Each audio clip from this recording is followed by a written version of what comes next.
客请往后门走，前门只剩不下，谢谢合作。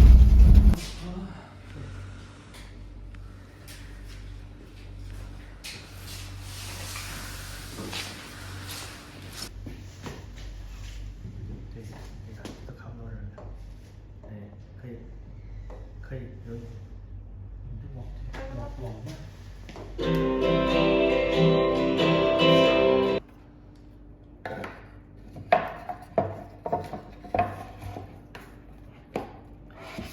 好嘞，下步把水盆放上。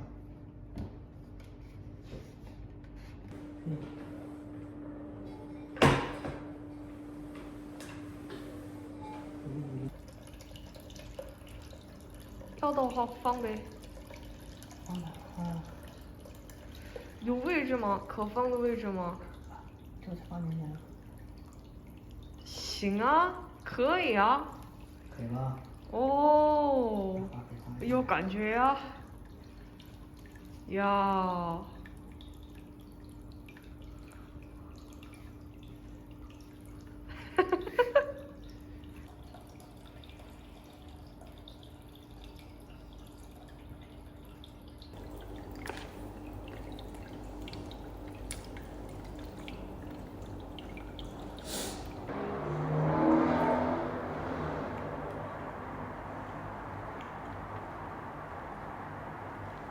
저는 지금 사무실에 왔습니다.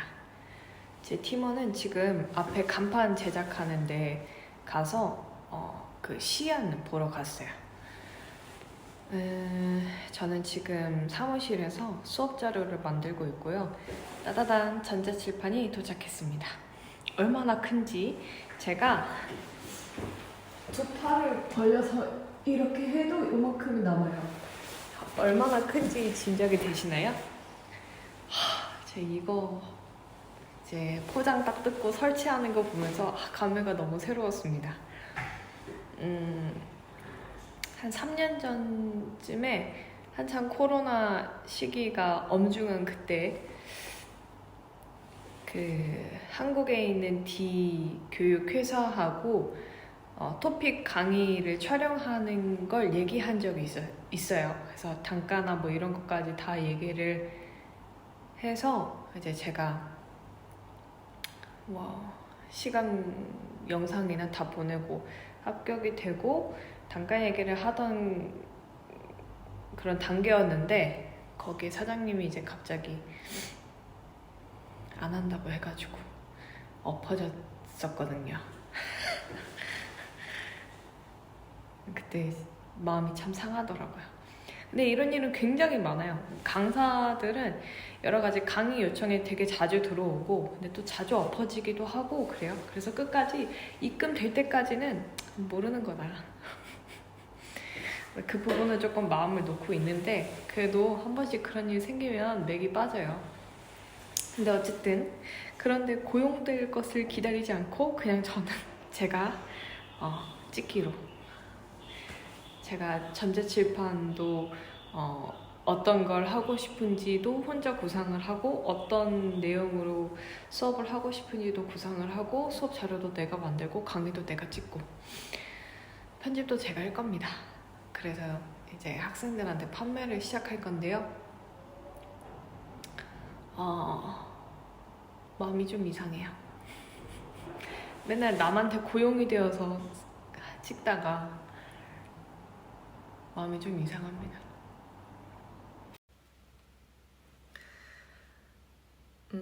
그동안 좀 재밌는 일들이 많았는데요. 그날 찍었어야 됐는데 제가 너무 피곤해서 지금도 벌써 1시거든요. 그동안 너무 일이 많았고 매일 거의 뭐 새벽까지 일하다가 이제 잠을 자서 못 찍었어요. 근데 오늘은 또 꼭 남겨야 할 것 같아서 이렇게 카메라를 켰습니다. 첫 번째는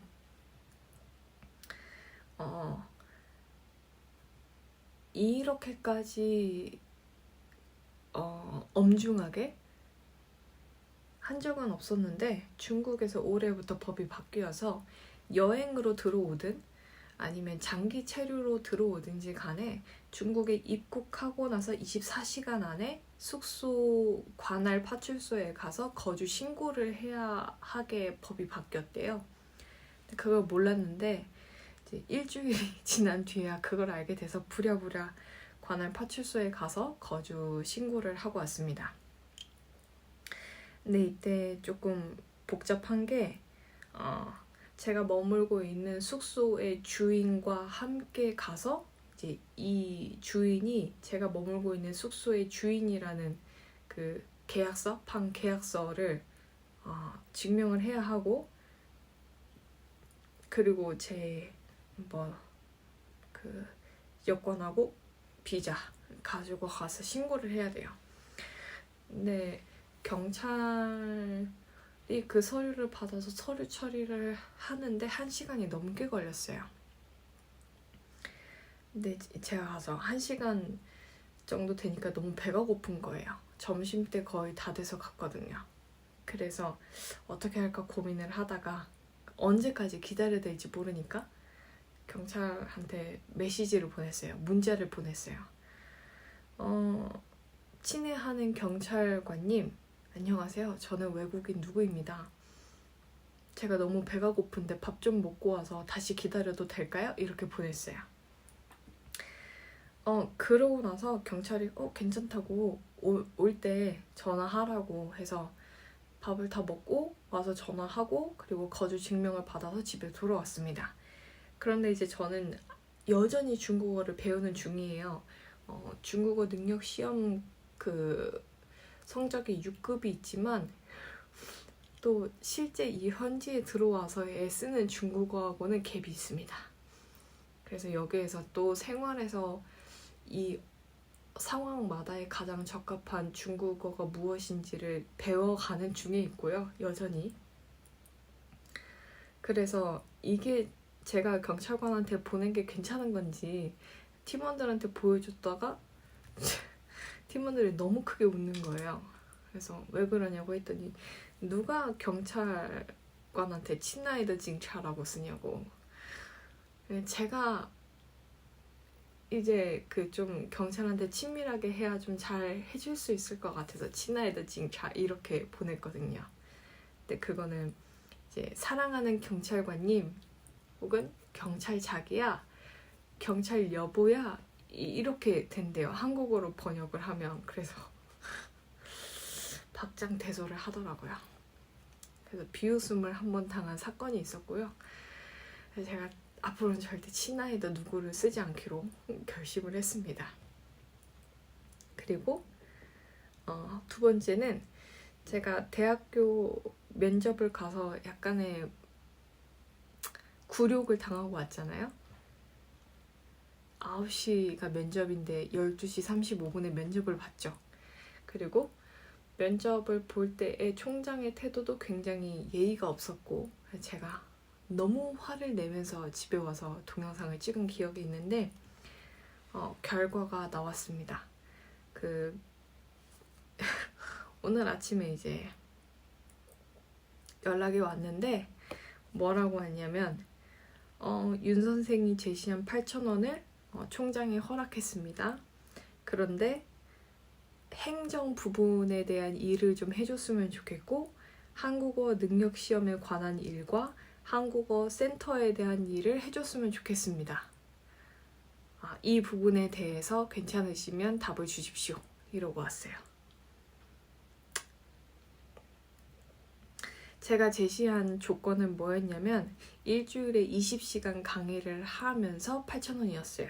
근데 지금 일이 몇 개가 붙어서 왔죠? 3개가 더 붙어서 왔어요. 학교에서 강의하는 것뿐만 아니라 지금 한국어 능력 시험, 그러니까 토픽 시험에 대한 관리. 사실 이거는 시험 감독하는 게 아니에요. 토픽 시험을 치를 수 있는 이제 주간지로 좀 뭐랄까요, 권한을 따오는 것도 여기에 포함이 되고요.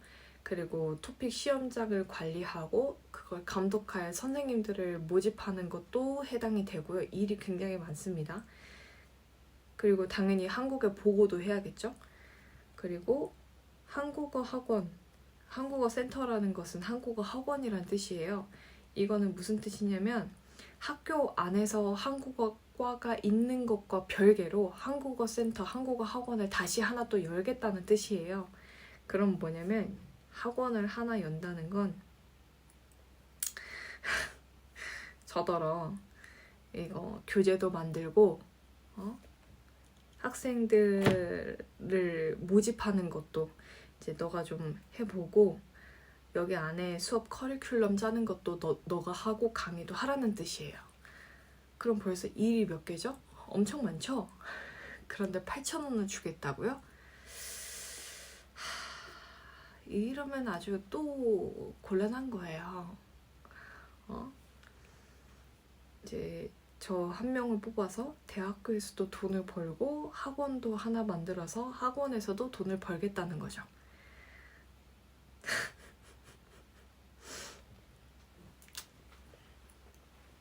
여러분은 어떻게 생각하시나요? 어떤 감정이 들 것 같아요? 이런 연락을 받으면?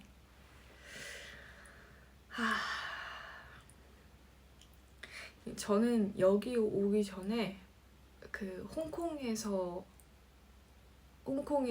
그 국제센터에서 학원 한국어 파트 원장으로 오라는 제안을 받았었고, 베트남에서도 학교에 들어와서 일하라는, 국제학교에 들어와서 일하라는 제안도 받았어요.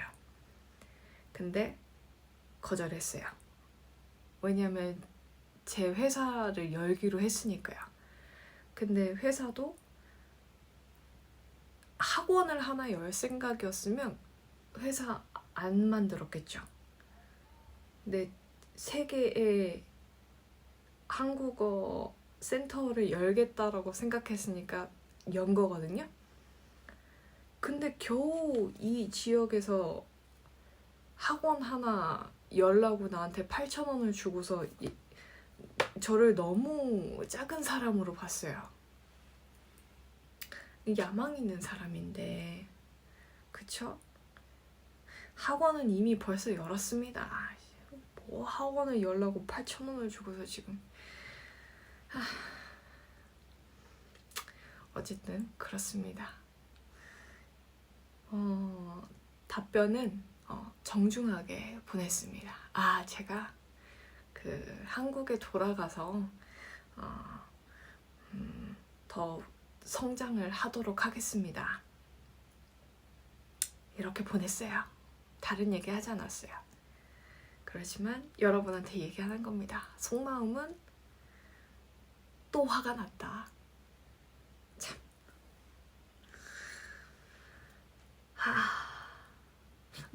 좀 이게 감이 안 잡히실 것 같은 분들을 위해서 이제 얘기를 하자면, 중국에서의 한국어 교사에 대한 대우는 급여 부분에서 일주일에 20에서 30시간 정도이고요. 급여는 학교마다 다르지만 8,000원에서 12,000원까지, 최고 많이 주는 곳은 12,000원까지 있습니다. 그리고 숙소를 제공하는 곳도 있고, 대개는 왕복 항공권 한 학기에 한 번 정도를 제공을 해요. 그러니까 1년 동안 이제 2번 한국에 왔다 갔다 할 수 있게 항공권을 제공을 하고요. 조금 더 좀 대우가 좋은 곳에서는 이제 여행비도 제공을 합니다. 그런데 아무것도 안 주고 8,000원 주면서 저한테 이렇게 하는 건 너무 곤란한 거잖아요. 그쵸? 아무튼 그렇습니다. 오늘은 여기까지.